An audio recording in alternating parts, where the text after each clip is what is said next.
Hi there guys, Mike Graham here from SME Skills Academy and welcome to the SME Skills Academy Supercharge Your Sales Challenge. Today is day number 10 and what I want to talk to you guys about today is how you can take more control in your sales system.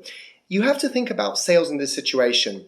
If you're not in control of what's going on, then who is? Your prospect is. And if your prospect is in control of the sales situation, then who's in control of the decision at the end? Your prospect is. And that is not a situation you want to be in. One of the key ingredients of a good salesperson or entrepreneur or business owner doing business development is their ability to control as much as possible in their entire sales system. It's where one of the oldest sales phrases comes from. Control, become obsessed with controlling the controllables. Certain things are just not in your area of control, right?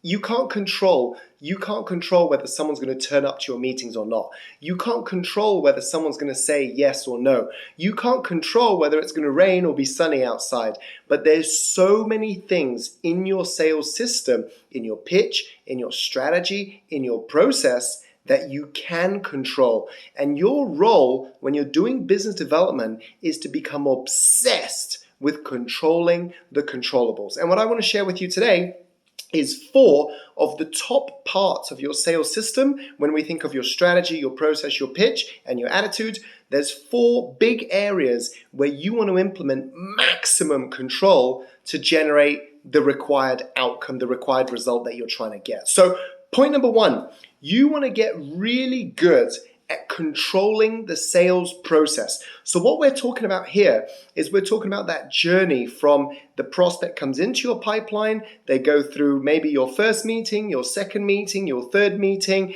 they're in your danger zone, you get a decision yes or no.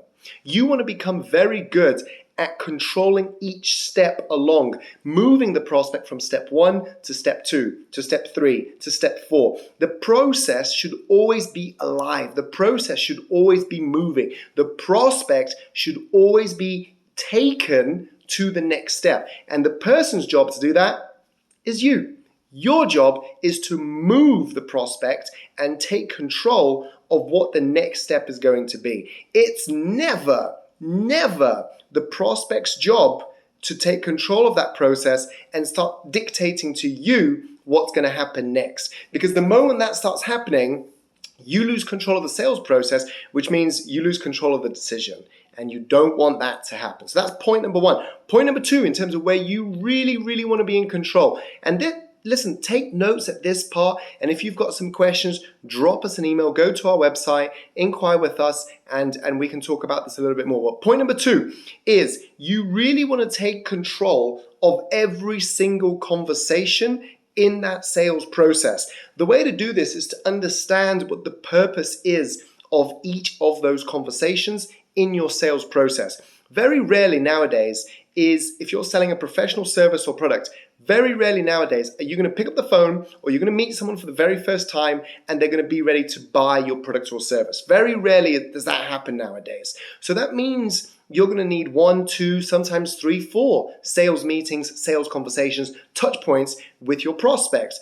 The key thing is, in that very first meeting, the job isn't to try and sell to them. The job is to try and get them to the next step, to get them to the next stage, to keep them excited and to control that conversation. So one of the biggest places where salespeople, entrepreneurs, business owners, where they lose control of the sale is they spend too long with the prospect at the wrong stage of the process. So what that does is they end up overselling the service, they end up giving too much information to the prospect, and that ends up creating a confused mind. So you really want to understand at each step of your sales process, what are you trying to achieve? What are you trying to do? And you want to control that. One of the tricks I do to do this is before every single meeting, I have a short agenda, I bullet point it in my notepad, and I know exactly what I'm trying to do in that meeting so that I add value to the prospect, so that I keep control of the situation, and so that I move the conversation to my next step.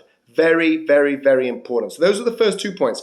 Point number 3 is You want to learn to be very much in control of the closing conversation. Now, I'm not saying learn your pitch, learn the entire pitch, and what I'm saying is at some point in your sales process, there's going to be a meeting, there's going to be a call, there's going to be a conversation, which is your closing conversation. It's the conversation where we go from prospect to client. It's that conversation where you get paid or you don't get paid. It's that conversation where you find out whether your entire sales journey has been worth it. So you need to be in control of that conversation. We teach our clients a system called a 12-step close. If you want to find out about that, drop us an email, book a session with us, and we're more than happy to share it.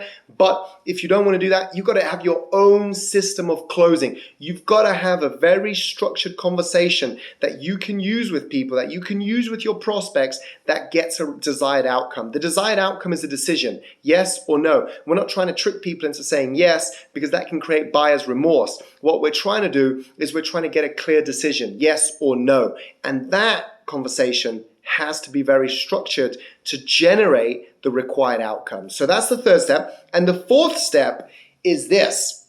You want to learn to become obsessed at controlling the variables. So what do I mean by that? What are some of the classic variables in sales? Well, objections. People give you objections. To go into a sales situation expecting 0 objections is very amateur. It's very amateur. If you're a professional at what you do and you are proud of the service and product you supply, you should expect in that sales interaction some sort of objection. Maybe the price is too much, maybe it's not the right time, etc., etc., etc. And you should be ready to handle and take control of those objections. What else could be an objection? Well, the other thing that could be an objection could be, if the person feels that for whatever reason, this isn't the right, again, it's a bit of an objection to be honest, but if they feel it's not the right time for them to get involved, how do you handle that? You want to become very good at controlling as many of the variables as possible. Again, another classic variable is if you're pitching a business, but you haven't realized that there's more than there's more than one person in the decision-making process.